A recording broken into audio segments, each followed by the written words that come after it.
जीव दया भारत का, सेवा ही बस काम है।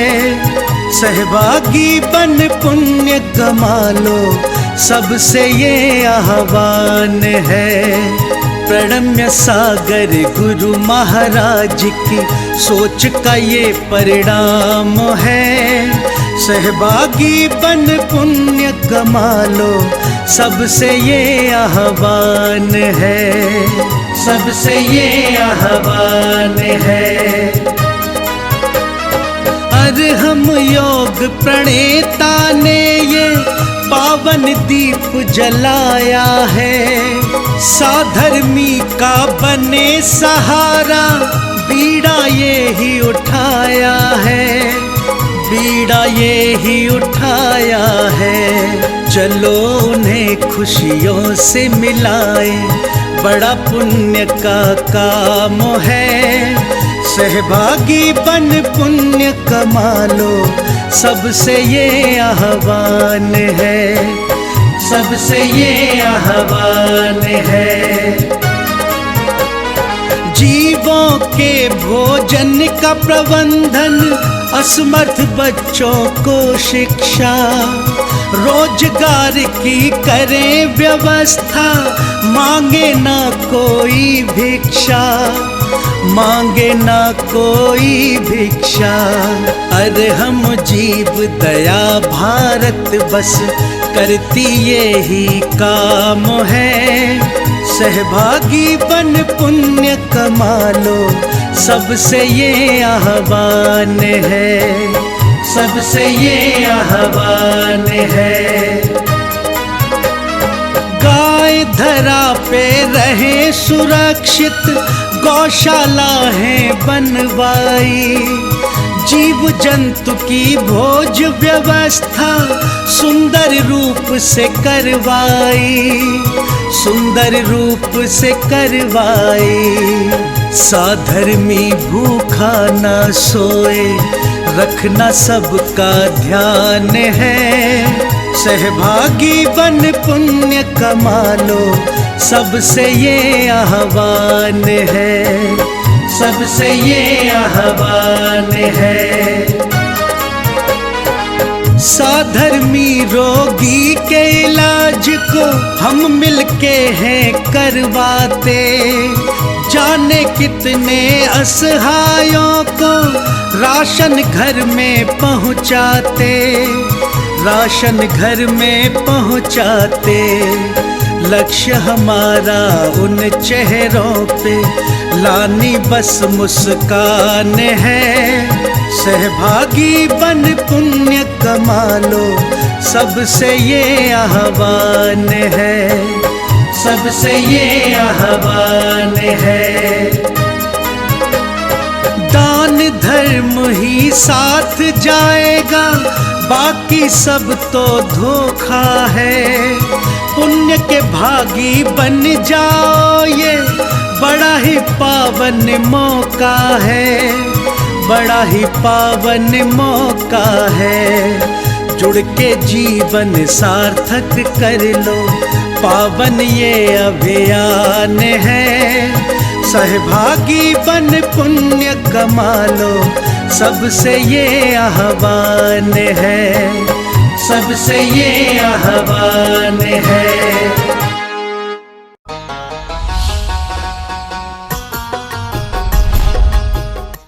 इस कार्यक्रम के पुण्यार्जक हैं प्रणम्य वाणी देवदूत। प्रणम्य गुरु की वाणी पहुँचे घर घर, सम्यक ज्ञान प्रभावना होवे घर घर। सभी प्रणम्य वाणी देवदूत के पुण्य की बहुत बहुत अनुमोदना। मात्र 12,000 रूपए वार्षिक सहयोग राशि प्रदान कर प्रणम्य वाणी देवदूत बने। अधिक जानकारी के लिए संपर्क करें।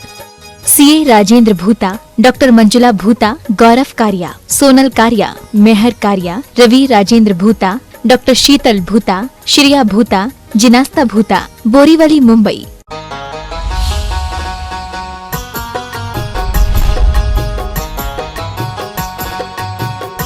बिंदु संयुक्तं नित्यं ध्यायन्ति योगिनः। कामदं मोक्षदं चैव ओंकाराय नमो नमः। अरहमित्यक्षरं ब्रह्म वाचकं परमेष्ठिनः सिद्धचक्रस्य सद्बीजं सर्वतः प्रणमाम्यहम्। अनंतानंत सिद्ध परमेष्ठी भगवान की, देवादिदेव 1008 श्री शांतिनाथ भगवान की, वर्तमान शासन नायक श्री वर्धमान महावीर भगवान की, परम पूज्य आचार्य गुरुवर श्री विद्यासागर जी महाराज की। बोले परम पूज्य राम ध्यान प्रणेता अध्यात्म योगी अवीक्षण ज्ञानोपयोगी गुरुवर श्री प्रणम्य सागर जी महाराज की, मुनि श्री चंद्र सागर जी महाराज की, समस्त त्रैशल्यक महाराजों की नमोस्तु।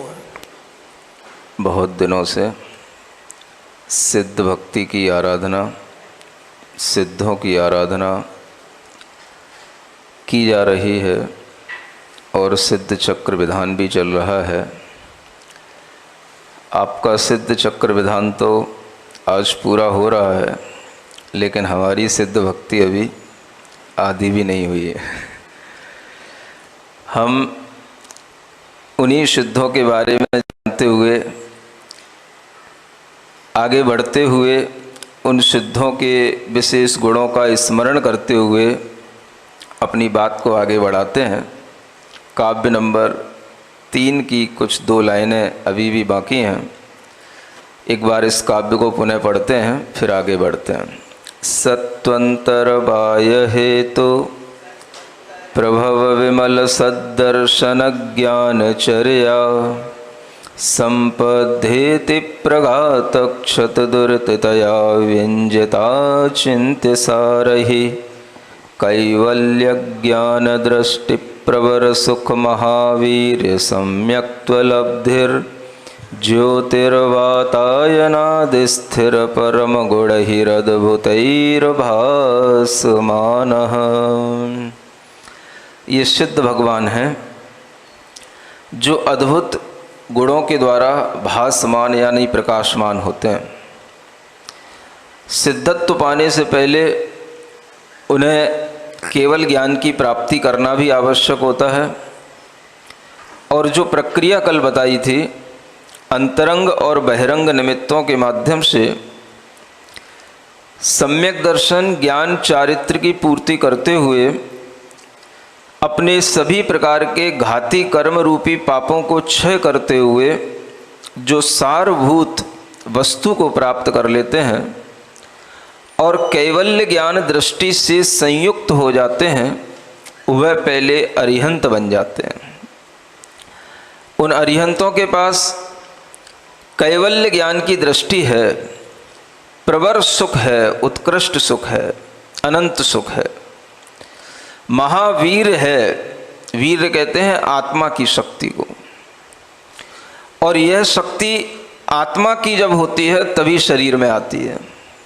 आज लोग इस वीर शब्द को शरीर की शक्ति से जोड़ते हैं, लेकिन जैनाचार्यों की दृष्टि में अगर आप देखेंगे तो ये वीर शब्द आत्मा के शक्ति के लिए आता है। आपको पता होना चाहिए, अंतराय कर्मों के क्षयोपशम में एक वीर अंतराय कर्म का क्षयोपशम भी बताया जाता है, और ये अंतराय कर्म हमारी आत्मा के लिए विघ्न रूप होते हैं, और इन्हीं विघ्नों के कारण से हमारी शक्तियाँ, जो आत्मा की शक्तियाँ हैं, वो प्रकट नहीं होती हैं, तो वह अनेक तरह के व्यवधान हमारे अनेक कार्यों में किया करते हैं। ये वीर्यांतराय कर्म का क्षयोपशम होना, इस वीर्यांतराय कर्म के हटने पर आत्मा की शक्ति का प्रकट होना बहुत जरूरी है, और इसी के माध्यम से वह वीर्य उत्पन्न होता है जिसे आत्मवीर्य कहते हैं, आत्मशक्ति कहते हैं। यही शक्ति यहाँ पर जब पूर्ण रूप में प्रकट हो जाती है तो इसे महावीर्य कहा गया। महावीर नहीं कह रहे हैं, महावीर्य, यानी अरिहंत बनने पर अनंत शक्ति उनकी आत्मा में प्रकट हो गई, और वह अनंत शक्ति ही वह अनंत ज्ञान के साथ में काम करती है, तभी हमारा वह ज्ञान स्थायी रह पाता है, काम कर पाता है। किसी भी कार्य के लिए, किसी भी इंद्री को चलाने के लिए आपके शरीर में शक्ति होना जरूरी है। लेकिन आपको अगर जैन दर्शन की नॉलेज नहीं होगी तो आप कभी महसूस नहीं कर पाएंगे कि शरीर में भी जो शक्ति आती है वो आत्मा की शक्ति से ही आती है। आत्मा के अंदर वीर्यंतराय कर्म का क्षयोपशम होगा तो आत्मा की उस शक्ति से ही शरीर की शक्ति बनेगी। अगर आत्मा में वह शक्ति का क्षयोपशम नहीं है तो आपके पास में 5 इंद्रियां होते हुए भी आप उनमें काम नहीं कर पाएंगे। इसलिए जैन दर्शन में जहाँ पर शरीर विज्ञान के बारे में भी ढंग से बताया जाता है, वहाँ पर आत्मा के विज्ञान के बारे में भी बताया जाता है। और आत्मा के साथ लगा हुआ ये जो शरीर है, इस शरीर का विज्ञान भी हम तभी समझ पाते हैं जब हम थोड़ा आत्मा और कर्मों का विज्ञान भी जान पाएं। ये सारा विज्ञान है और इस विज्ञान का प्रस्तुतिकरण करना जैन दर्शन के प्रमुख विद्वानों का कार्य है, जैन मनीषियों का कार्य है। आदमी के लिए कहीं पर भी सूत्र नहीं मिलते हैं वैज्ञानिक प्रस्तुति करने के लिए, लेकिन जैन दर्शन के अंदर जब भी हम झांकते हैं, आचार्यों की कोई भी कृति हम पढ़ते हैं, चाहे हम ये भक्ति पढ़ लें, चाहे न्याय पढ़ लें, चाहे तिलोई पंडिती पढ़ लें, चाहे समय सार पढ़ लें, चाहे गोमट सार पढ़ लें, हमें हर जगह पर विज्ञान ही विज्ञान दिखाई देता है। कैसे दिखाई देता है? उसको देखने की दृष्टि होना चाहिए। जब हम शक्ति की बात करते हैं, हर किसी के पास में शक्ति होती है, लेकिन आचार्य कहते हैं आपकी आत्मशक्ति से ही सब काम होते हैं। जब हम आत्मशक्ति की बात करते हैं तो हम बात करते हैं हमारे अंदर बस जुनून होना चाहिए, हमारे अंदर इनकरेजमेंट होना चाहिए, हम इसी को आत्मशक्ति मान लेते हैं। लेकिन आचार्य कहते हैं ये आत्मशक्ति नहीं है। आत्मशक्ति वह है जो आपके कर्मों के क्षयोपशम से आपको प्राप्त है। क्षयोपशम तब तक चलता है जब तक संसार की दशा में हम एक संसारी सामान्य जीव की तरह व्यवहार करते हैं, और जब वही क्षयोपशम बढ़ते बढ़ते कर्मों का भाव घटते घटते पूर्णतया अभाव हो जाता है, कर्म हमारी आत्मा से पूर्णतया हट जाता है, तब हमें कहना पड़ता है ये जो शक्ति प्रकट हुई है अरिहंत भगवान में, उनकी आत्मा में, यह कर्म के क्षयोपशम से नहीं हुई है, ये कर्म के क्षय से हुई है। एक क्षय होता है और एक क्षयोपशम होता है। सुन रहे हो? अभी तो आप ये नाम भी नहीं जानते हो। जब तक आपको क्षयोपशम और क्षय जैसे नामों का वैज्ञानिक विश्लेषण नहीं आएगा, इनका भावार्थ समझ में नहीं आएगा, आप क्या जीव विज्ञान समझ पाएंगे, क्या कर्म विज्ञान समझ पाएंगे। कर्म विज्ञान के माध्यम से भी बहुत बड़ा गणित समझाया जाता है, क्योंकि कर्मों का क्षय करने का भी एक बहुत बड़ा गणित है। गणित का मतलब होता है एक पद्धति के अनुसार जब भी कोई कार्य किया जाए और उस पद्धति के अनुसार उसका आगे प्रोसेस बढ़ता चला जाए और उसका समाधान मिलता चला जाए, उसी का नाम गणित कहलाता है। जब आप कर्म विज्ञान के माध्यम से कर्मों के क्षय की प्रक्रिया पढ़ेंगे तो आपको पूरा का पूरा उसमें गणित नजर आएगा। मैं गणितज्ञ महोदय से कहना चाहता हूं, गणित का नाम केवल गिनतियों को गिनना या अंकों को जोड़ना घटाने का विज्ञान जिन्होंने बताया हो, हम उन्हीं को गणितज्ञ न कहें। जिन्होंने हमें कर्म क्षय की प्रक्रिया बताई है और वो सिस्टमेटिक ढंग से बताई है, हम उसको भी गणित के रूप में सामने लाएं। किन कर्मों का क्षय कहां पर होता है, कितनी संख्या में वो कर्म कहां पर नष्ट होते हैं, और उनके नाश होने से आत्मा की जो शक्ति प्रकट होती है वह भी संख्यात्मक है। विशुद्धि का गणित अलग है और स्थिति जब हमारे अंतरंग आत्मा में कर्मों के माध्यम से पड़ती है तो उसका गणित अलग है। गणित के बिना तो कोई काम चलता ही नहीं है। आपने अगर गणित पढ़ा है तो इसका मतलब यह है कि आपने पूरी जैन आचार्यों की परंपरा को पढ़ लिया है, और न केवल जैन आचार्यों की परंपरा को। आप अगर गणित को समझेंगे तो आप तीर्थंकरों से उस गणित का ओरिजिन बताना शुरू करेंगे, और हमें करना चाहिए। हमने सुना शून्य का आविष्कार किसने किया? किसी बेटी ने बताया आर्यभट्ट ने किया, किसी ने कहा वराहमिहिर ने किया, किसी ने कहा भास्कर आचार्य ने किया, और फिर बात आई आते आते यहाँ तक आ गई कि गणित का आविष्कार करने वाले या लिखने वाले सबसे पहले आचार्य हुए आचार्य यतिवृषभ। हम आचार्य यतिवृषभ को भी देखें, और अगर हम उससे भी पहले देखने की कोशिश करेंगे तो हमें सठ खंडागम में भी बहुत बड़ा गणित मिलेगा।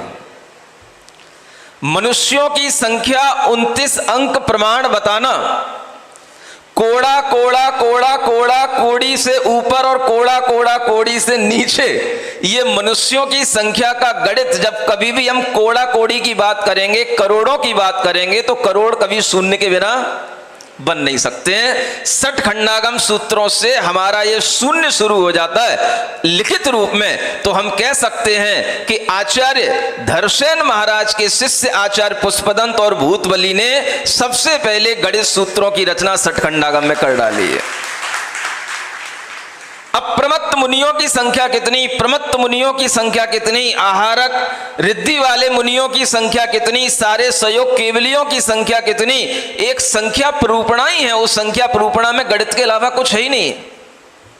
सत, संख्या, क्षेत्र, स्पर्शन, काल, अंतर, भाव, अल्प, बहुत्वैश्च, ये जो हम सूत्र तत्वार सूत्र में पढ़ते हैं, इस सूत्र के आधार पर ही सठ खंडागम सूत्रों में सत का प्रूपण है पहली पुस्तकों में, और फिर उसके बाद में तीसरी पुस्तक में पूरा गणित का अनुयोग है, जिसे द्रव्य अनुगम कहा जाता है, संख्या अनुगम कहा जाता है, और उसमें पूरी का पूरा गणित है। इस ज्योतिष मंडल में कितने ज्योतिषी देवों के विमान हैं, संख्यात हैं कि असंख्यात हैं कि अनंत हैं, सारा गणित उसके अंदर समाया हुआ है। हमें उन गणितज्ञ आचार्यों की श्रेणी में आचार्य यतिवृषभ से भी ऊपर आचार्य पुष्पदंत और भूतबली का नाम लागे आगे रखना चाहिए। ये बात तभी संभव है जब हम ऐसे विद्वानों के साथ में बैठें, विद्वानों के साथ में गोष्ठी हो, विद्वानों के साथ में विचार विमर्श हो। और इसी तरह की भूमिका आज डॉक्टर अनुपम जैन ने यहां पर बना दी है। ये भूमिका अगर उन्होंने बनाई है तो इस कार्य को क्रियान्वयन करने का कार्य वास्तव में सतना समाज के ऊपर जाता है। अगर ये सतना समाज चाहेगी तो यहां पर बहुत अच्छे ऐसे ही प्रबुद्ध विद्वानों की एक बहुत अच्छी गोष्ठी हो सकती है। जब कोई विद्वान बात कहेंगे तभी उस बात को और आगे चल करके बढ़ाने करके कहने का मौका मिलता है, और विद्वानों के पास में जब कोई बात पहुंचती है, उनकी समझ में आता है, तो वह उसको लिखित रूप में जब उसकी ड्राफ्टिंग करते हैं तब वह गवर्नमेंट के पास पहुंच पाएगी। तब हमारे जब डॉक्यूमेंट तैयार होंगे तब हमारे गणितज्ञ तैयार होंगे, और हमारे आचार्यों का नाम भी गणितज्ञों की श्रेणी में आएगा। ये काम करना होगा, केवल बातों से नहीं। हम अनेक तरह का पैसा अनेक तरह के आयोजनों में लगाते हैं, लेकिन वास्तव में समय के अनुसार भी हमें देखते हुए अगर चलना चाहिए तो आज वो समय है जब हम पाठ्य पुस्तकों में अपने गणितज्ञ सिरमौर आचार्यों का नाम लिखा सकते हैं। और मैं कहता हूं, हमें अपनी प्राचीन परंपरा को देखते हुए शून्य के आविष्कार के रूप में अगर हमें किसी को कहना है तो हमें भगवान ऋषभ देव को कहना चाहिए। इस युग में सबसे पहले अगर केवल ज्ञान को प्राप्त करने के बाद में अगर उन्होंने ज्ञान दिया है तो किसने दिया? भगवान ऋषभ देव ने दिया। आज अगर आचार्य पुष्पदंत और भूतबली ने भी सठखंडागम ग्रंथ रचे तो किसके आधार पर?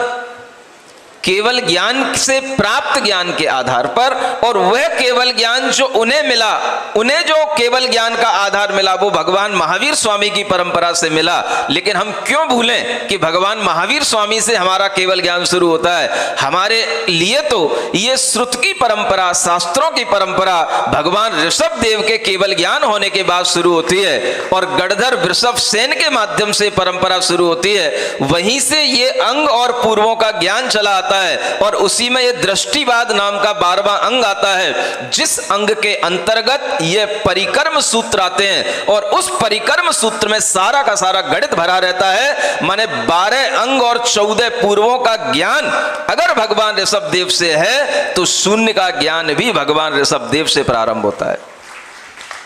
एक परिक्रम सूत्र ही है, और उस परिक्रम का नाम गणित सूत्र होता है।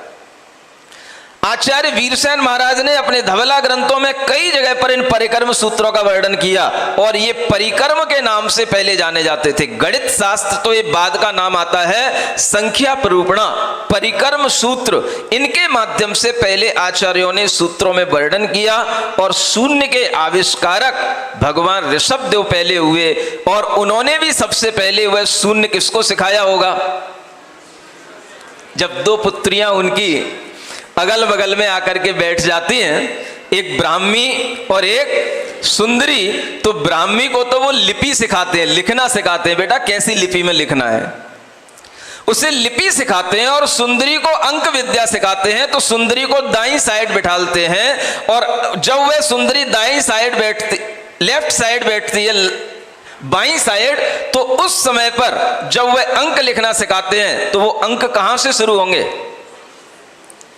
1 2 3 4 5 6 7 8 9 के बाद समाप्त कर देंगे क्या? 10 नहीं आएगा? 10 आएगा। अगर 10 आएगा तो उसमें 1 भी आएगा और 0 भी आएगा।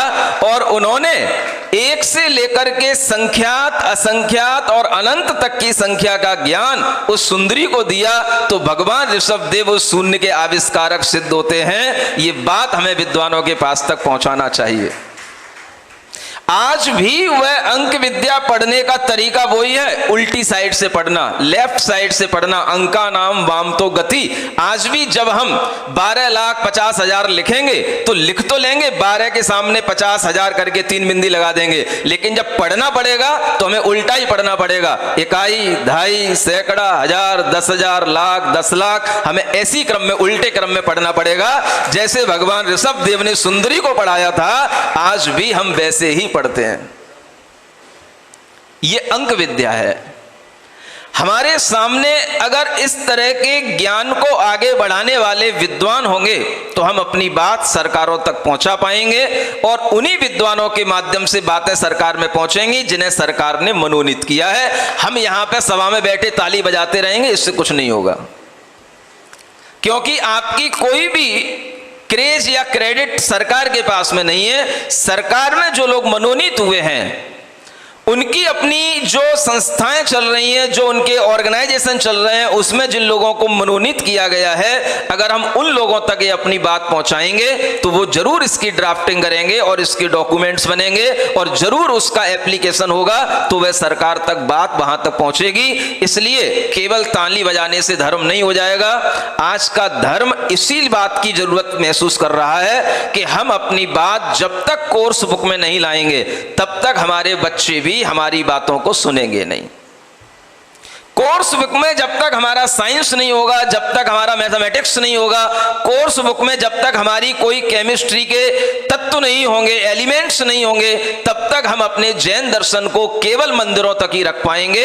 जन जन तक अगर हमें जैन दर्शन को आज पहुंचाना है तो हमें अपनी कोर्स बुकों के माध्यम से ही ऐसे कोर्स बनाने होंगे जो उन नई जो शिक्षा नीतियां बन रही हैं उनके जो भी मनोनीत कार्यकर्ता हैं उन तक पहुंचे, और वह चीज हमारी भी सामने आए।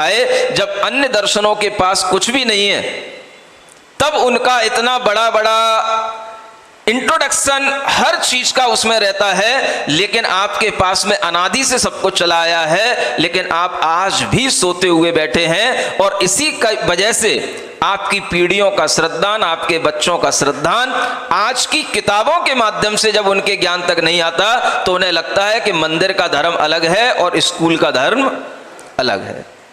ये धर्म अलग अलग कब तक चलेगा? इस धर्म को सही ढंग से प्रस्तुत करने के लिए अगर देश के अग्रणी विद्वान आगे आकर के इसमें अपना कार्य करते हैं तो ये बहुत अच्छी बात है। और जैसे आज अनुपम जैन यहाँ आए, ऐसे ही एक और विद्वान हो गए थे, अभी कुछ दिनों पहले उनका स्वर्गवास हो गया, डॉक्टर वृषभ प्रसाद जैन। हाँ, एक बहुत अच्छे विद्वान थे, लखनऊ के थे वो भी, और इतनी अच्छी उनकी योजना थी, वो भी इसी कमेटी में शामिल थे, नई शिक्षा नीति के वो भी सदस्य थे। लेकिन कुछ दुर्भाग्यवश उनका अचानक से हार्ट अटैक हो गया। वो योजना बना रहे थे, पनागर में हमारे पास 2 बार आए और उनकी वह योजना आगे बढ़ने वाली थी, वह योजना उनकी अधूरी रह गई। अब ये काम डॉक्टर अनुपम जैन के पास ही है कि वो अपनी उनकी भी योजना को आगे बढ़ाते हुए इस योजना को क्रियान्वित करें, और ये कार्य वास्तव में होना चाहिए। अगर हम जैन दर्शन को विज्ञान की दृष्टि से देखते हैं तो वो तभी देख सकते हैं जब हमारे अंदर कर्म विज्ञान ज्ञान में आए, जीव विज्ञान ज्ञान में आए। यहां पर आपको सब कुछ वही सिखाया जा रहा है। सिद्धों की भक्ति अगर हम कर रहे हैं तो उससे हमें जीव का विज्ञान मिलता है, कर्म का विज्ञान मिलता है, आत्मा की शक्ति का विज्ञान मिलता है। हम आपको बताना चाह रहे थे कि हर चीज का गणित अलग अलग है। जब भी हम आत्मा की विशुद्धि कहते हैं तो विशुद्धि का गणित अनंत की संख्या में जाता है। विशुद्धि संख्यात असंख्यात नहीं होती है। जब हम कर्मों की ड्यूरेशन हमारे अंदर एक तरीके से बॉन्डिंग हो जाती है, उनका स्थिति बंद हो जाता है, तो वह स्थिति संख्यात असंख्यात की संख्या में जाती है, वो अनंत की संख्या में नहीं जाती। जो कर्म का रसपाक हमारे अंदर आता है, शक्तियों का जो अनुभागी प्रतिच्छेदों के माध्यम से जो हम शक्ति का अनुभव करते हैं, वो अनंत की संख्या में होता है। लेकिन कर्म की जो बॉन्डिंग होती है वो संख्यात और असंख्यात टाइम के लिए होती है, वो अनंत टाइम के लिए नहीं होती। ये संख्यात का, असंख्यात का, अनंत का विज्ञान हमें भगवान ऋषभ देव ने बहुत पहले दे दिया था, युग की आदि में दे दिया था। इसलिए इस गणित के मुखिया प्रमुख आविष्कारक भगवान ऋषभ देव को हमें कहना चाहिए, और उन्हीं के आधार से हमें अपनी श्रवण संस्कृति को आगे बढ़ाने का प्रयास करना चाहिए। सुन रहे हो कि नहीं? स्वाहा स्वाहा तो सब हो जाता है, लेकिन भीतर आहा आहा करते हुए कुछ रह जाए, वो काम का होता है। हमारे जीवन में अगर हमें ज्ञान मिला है तो उस ज्ञान का आनंद भी हम तब ले पाएंगे जब हमारे अंदर शक्ति होगी। शक्ति कहां से आती है? आत्मा की शक्ति जब काम करती है तो बाहर का शरीर कितना ही सूखा क्यों ना हो, लेकिन आत्मा भीतर से अपनी उस शक्ति से काम करता रहता है। ये किसकी शक्ति होती है? इसी को कहते हैं आत्मशक्ति। कभी आप श्रीमद् रायचंद्र का फोटो देख लेना, ज्यादातर ग्रंथों के आगे लगा रहता है, और आप उनके जीवन का काल देख लेना कि वो कितना जीवित रहे। शरीर के बारे में देख लेना और उनकी आत्मा के बारे में देख लेना, आपको पता पड़ जाएगा आत्मशक्ति किसे कहते हैं। हृष्ट पुष्ट शरीर में अगर इंद्रियां काम कर रही हैं, अच्छे ढंग से काम कर रही हैं, तो इंद्रियों के लिए भी शक्ति चाहिए। इसलिए आचार्यों ने हर इंद्री के क्षयोपशम के साथ में वीर्यांतराय कर्म का क्षयोपशम भी जोड़ा है। इस सिद्धांत की बात बता रहा हूं। ज्ञानावरणी कर्म का क्षयोपशम भी तभी काम करेगा जब उसके साथ में वीर्यांतराय कर्म का क्षयोपशम हो। बिना वीर्य के ज्ञान काम नहीं कर सकता। मानो आप जानने की कोशिश कर रहे हो और आप में शक्ति नहीं है, आपका दिमाग तैयार नहीं है, उसके अंदर आज की भाषा में कहें तो पर्याप्त ऑक्सीजन नहीं पहुंच रही है। क्या समझ में आया? ब्रेन में अगर पर्याप्त ऑक्सीजन नहीं पहुंच रही है या ब्रेन में पर्याप्त एनर्जी नहीं पहुंच रही है और आप केवल सुन रहे हो, क्या आप कर पाओगे उससे? जान रहे हो, क्या कर पाओगे आप उससे? जब तक कि आपके अंदर उस ज्ञान के साथ में शक्ति भी इक्विवेलेंट तरीके से काम ना करे। इसलिए हमेशा देखने के लिए भी शक्ति चाहिए और जानने के लिए भी शक्ति चाहिए। ज्ञान और दर्शन ये दोनों गुण तभी काम करते हैं जब हमारे अंदर वीर्यांतराय कर्म का क्षयोपशम होता है, और ये क्षयोपशम अगर बना रहता है तो हम ज्ञाता दृष्टा स्वभाव की ओर भी आते हैं, और ज्ञानावरण कर्म के क्षयोपशम से अनेक तरह का शास्त्र ज्ञान भी हमारे अंदर आने लग जाता है। ये वीर्य का काम है, आत्मवीर्य कहते हैं इसको। अगर हम कहें इतिहास की बात, तो आज हम एक इतिहास पर एक और क्लेम लगा सकते हैं। जब भी कभी जो हमारे सैद्धांतिक शब्द रहे हैं वो अगर पॉपुलर बने हैं, व्यवहारिकता में आकर के लोग उनको जानने लगे हैं, तो वो तब बने हैं जब हमने उन शब्दों की डेफिनेशन को, उनकी परिभाषा को थोड़ा सा डाइल्यूट किया है। समझ पा रहे हो मैं क्या कह रहा हूं? माने हमने उस परिभाषा को थोड़ा सा, जो उत्कृष्ट परिभाषा थी, उस शब्द की परिभाषा जो जिस भाव में होनी चाहिए थी, हमने उसको उस भाव में ना रख करके जब उसका भाव गिराया तब वो लोगों के काम में आया। आज हम सुनते हैं जब इस वीर शब्द के बारे में, तो सबकी दृष्टि शरीर के वीर पर टिकती है, जबकि शरीर की शक्ति को वीर नहीं कहा गया। वीर किसको कहा गया? आत्मा की शक्ति को। वीर अंतराय कर्म किसको ढक रहा है? आत्मा के वीर को ढक रहा है। इसलिए यह शब्द भी अपने आप में इतिहास में, अगर हम शब्द का भी एक इतिहास होता है, अगर हम शाब्दिक इतिहास की ओर दृष्टि डालेंगे तो आपको ऐसे अनेक शब्द मिलेंगे जिन शब्दों का अर्थ पहले कुछ और होता था और वर्तमान में उन शब्दों का अर्थ कुछ और होने लगा। आज इस शब्द का अर्थ शरीर विज्ञान के साथ जुड़ गया, लेकिन इस शब्द का वास्तविक अर्थ जैन दर्शन के अनुसार अनादिकाल से किस विज्ञान के साथ जुड़ा था? आत्मा के विज्ञान के साथ जुड़ा था, जीव विज्ञान के साथ जुड़ा था। ये शक्ति जब हमारे अंदर आती है तभी हमारे अंदर के ये ज्ञान, ये दर्शन, ये सुख सब काम करते हैं। इसलिए यहां कहा जा रहा है कि जब आत्मा इन शक्तियों से ओतप्रोत हो जाता है तब उसी शक्ति के कारण से उसे सम्यक्त आदि की लब्धियां भी उपलब्ध हो जाती हैं। सम्यक्त की लब्धि भी शक्ति चाहिए, चारित्र की लब्धि के लिए भी शक्ति चाहिए, और इन्हीं लब्धियों से वह केवल ज्ञान आदि की जब लब्धियां हो जाती हैं तो उनके लिए भी शक्ति चाहिए। लेकिन सम्यक्त की लब्धि क्षयोपशम के शक्ति के साथ चल सकती है, चारित्र की लब्धि क्षयोपशम शक्ति के साथ चल सकती है, लेकिन ज्ञान और दर्शन की लब्धि छायक शक्ति के साथ ही चलती है, छायक लब्धि के साथ ही चलती है। यानी जब कर्मों का क्षय हो जाएगा तभी आत्मा की अनंत शक्ति प्रकट होगी। ऐसा क्षय हो जाने पर ही हम उस आत्मा को अरिहंत आत्मा कहते हैं। संसार में रहते हुए भी वह आत्मा हमें शरीर के रूप में दिखाई देता है, तो उस समय पर उनके आसपास एक ज्योतिर्वातायनादि, इस शब्द का अर्थ क्या कहा जाए? माने जब अरिहंत हो गए तो उनके चारों ओर एक ज्योतिष मंडल, एक आभा मंडल एक आ जाता है। ये भी उनके लिए तब तक रहेगा जब तक वह अरिहंत रहेंगे, शरीर की अवस्था रहेगी।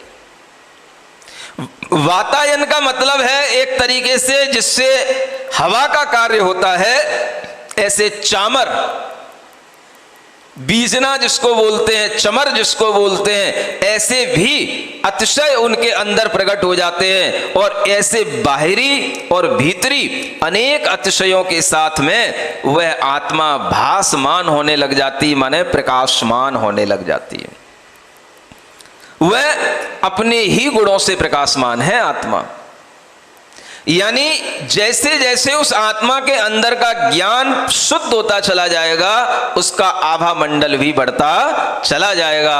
और आप जानते हो कि अरिहंत बनने के बाद में उन अरिहंतों का आभा मंडल कितना लाइटेड हो जाता है और कितना वह सशक्त हो जाता है कि उस आभा मंडल में जो भी व्यक्ति सामने पहुंचता है उसे उसके 7 भव दिखाई देने लग जाते हैं। कितने? पिछले 3 जन्मों से पहले तुम क्या थे, 3 जन्म आगे तुम क्या होगे, वर्तमान में तुम्हारी क्या गति होने वाली है, वो सब उसके अंदर दिखाई दे जाता है। और ये दिख जाना कोई बड़ी बात नहीं है, ये नैमित्तिकों को भी दिख जाता है, ज्योतिषियों को भी दिख जाता है, क्योंकि अपने यहां पर अगर ज्योतिष विज्ञान है तो वह भी केवल ज्ञान से निकला हुआ ही है। ज्योतिष विज्ञान भी जैन दर्शन के बाहर का ज्ञान नहीं है, यह भी जैन दर्शन से ही निकला हुआ ज्ञान है। दुनिया में कितना भी कोई भी तरह की विद्या हो, कोई भी तरह का ज्ञान हो, जैन शास्त्रों के अलावा किसी भी ज्ञान का अलग से कोई उल्लेख नहीं हो सकता। हर ज्ञान जैन आचार्यों ने दिया है, और ज्योतिष विद्या को बताने वाले भी अनेक अनेक जैन आचार्य हो गए हैं। वास्तु विद्या को बताने वाले भी अनेक अनेक जैन आचार्य हुए हैं। गणित विद्या को बताने वाले भी अनेक अनेक जैन आचार्य हुए हैं। और इन सब विद्याओं के माध्यम से जब हम आगे बढ़ते हैं तब हमें लगता है कि हाँ, वास्तव में जब एक ज्योतिषी हमारे भविष्य के बारे में बता सकता है तो केवल ज्ञान अगर हमारी जन्म जन्मांतरों की पर्याय देख लें तो इसमें आश्चर्य की बात क्या हो सकती है। एक अनुमान ज्ञान इसी के माध्यम से केवल ज्ञान की पुष्टि करता है, और ज्योतिषियों के माध्यम से भी ज्ञान चलता है। राजा उपश्रेणिक को चिंता हो गई। हंसने लगे आप? भूल जाते हो आप? याद है क्या चिंता हो गई? राजा उपश्रेणिक को चिंता हो गई कि हमारे 500 पुत्र हैं और ये एक नया चिलाती और पैदा हो गया। ये एक से एक योग्य थे, इनमें श्रेणिक तो कहना ही क्या, पूरे देश में इसका नाम है। लेकिन चिंता इस बात की है कि राजा किसको बनाऊं? अब मैं बूढ़ा हो रहा हूं, समय व्यतीत हो गया है, सब कुछ हमने अपना राज्यभार संभाल लिया है, अब मुझे राज्य के अधिकारी की चिंता है। और उस अधिकारी की चिंता करते हुए वे नैमित्तिक ज्योतिषियों से पूछते हैं क्या करें, राजा किसको बनाया जाए। राजा की परीक्षा हमारे लिए भी एक विश्वसनीय तरीके से हो जाए कि वास्तव में यही राजा बनने योग्य है। लगता तो है कि यही राजा बनने योग्य है, श्रेणिक जिसका नाम है, लेकिन एक परीक्षा कर ली जाए तो उसकी परीक्षा की विधि क्या हो सकती है। ये बात उपश्रेणिक राजा ने पूछी, किससे? एक ज्योतिषी से। ज्योतिषी ने उनको बताया, कहा राजन इसके भी तरीके हैं, आप परीक्षा करो, अपने बेटों की परीक्षा करो, और उसी से हम आपको बता सकेंगे और आप भी समझ सकेंगे कि कौन राजा होने योग्य है। परीक्षा एक नहीं कई तरीके से कर लेना। हमेशा परीक्षा की जाती है, गुरु हमेशा शिष्य की परीक्षा करते हैं, जैसे आचार्य धर्मसेन ने की थी, आचार्य गुरुदेव ने हमारी परीक्षा की थी। जब उनने कहा कि बेटा कोई बात नहीं, तुम्हें अगर यहां पर आना हो, माने मेरे संग में आना हो, अपने संग में आना हो तो आ जाना, लेकिन पहले घर पे जाना। और जब घर पे नहीं गए, आचार्य गुरुदेव के संग में आ गए, तो फिर आचार्य श्री ने आश्वासन दिया अभी कुछ दिन घर पर रुको, चातुर्मास चल रहा, दीपावली के बाद आना, माता पिता को लेके आना। चातुर्मास के लिए घर पर चले गए, दीपावली हो गई, माता पिता को लेकर के आए, और फिर जब आकर के निवेदन किया तो गुरुजी कहते हैं अभी नहीं रख सकते हम। क्या कहते हैं? अभी नहीं रख सकते हम, अभी ये समय उचित नहीं है, अभी नहीं रख सकते हम। माने 2 बार कहने के बाद में फिर अंत में फिर कहते हैं अभी नहीं रख सकते हम। और वो मना करते रहे, और इधर अपन कहते रहे, निवेदन करते रहे, और वो मना करते रहे, और मना करते करते बिहार कर गए। उसी दिन बिहार हुआ था जिस दिन उनके सामने में प्रस्तुत हुआ था, अंत में चातुर्मास का लास्ट दिन था, और बिहार कर गए।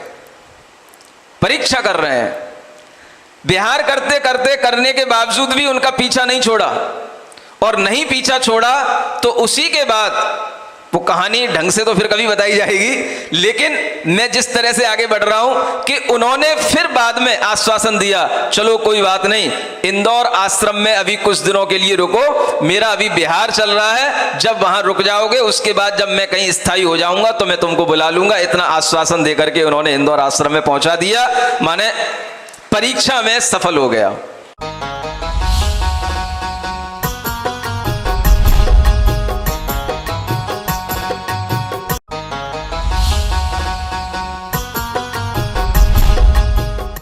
इस कार्यक्रम के पुण्यार्जक थे प्रणम्य वाणी देवदूत। प्रणम्य गुरु की वाणी पहुँचे घर घर, सम्यक ज्ञान प्रभावना होवे घर घर। सभी प्रणम्य वाणी देवदूत के पुण्य की बहुत बहुत अनुमोदना। मात्र 12,000 रूपए वार्षिक सहयोग राशि प्रदान कर प्रणम्य वाणी देवदूत बने। अधिक जानकारी के लिए संपर्क करें। सीए राजेंद्र भूता, डॉक्टर मंजुला भूता, गौरव कारिया, सोनल कारिया, मेहर कारिया, रवि राजेंद्र भूता, डॉक्टर शीतल भूता, श्रिया भूता, जिनास्ता भूता, बोरीवली